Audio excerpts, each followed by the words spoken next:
dara dama la wax naan sëñ la xam-xamam kii na maa xam ne sëñ bi muy ñaan mi ngi naan amagu leen ci kan amagu ma jabar loolu moom sëriñ dina ñaan loolu. ba joxaleen ma ko foofu benn mbuusu bisaab waay waay déet waay.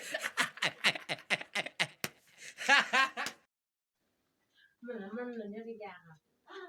dégg naa sax mu naan ay dañuy xaw may xaw man de Baye Jolof nii. salaamaaleykum.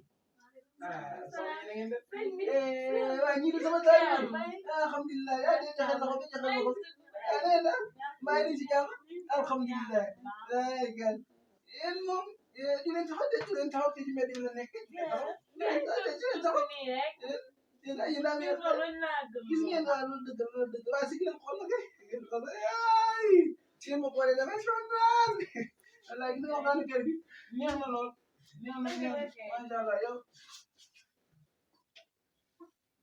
dawal foofu sa numéro su ko defee léeg-léeg su ma la jeexaloon fa ay 24 heures du matin rek ma dugg xali ay waay ndaw Samba nag kër gaa ngay yëngu. loolu yëngal ma la gisee daal di léegi dégg nga li may su ma woowee naa la defal jërëjëf mais góorgóorlu yi dégg ngeen gis nga borom kër mooy lépp man bëgg naa dem ci soxna sama bëgg nañ bëgg naa dem ci soxna ah gis nga wax ne ba dem dégg ngeen maa ngi ci jàpp conférence boobu nag gis ne conférence bi naa conférence daaw si koor bi sëñ bi wax bu dara lu ay naan damay.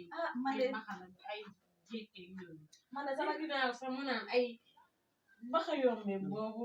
waaye def doxam bi naan da koy may aar. man de sama jàng waaw salaamaaleykum yow yéen kan ngeen di waxal ni sëñ bi yéen sëñ bi di borom xam-xam pire. yéen sëñ bi di borom xam-xam pire ngeen nekk fii di ñëw sëñ bi dañ doon wax ne yéen danaa leen boole sëñ bi xaar leen rek danaa leen boole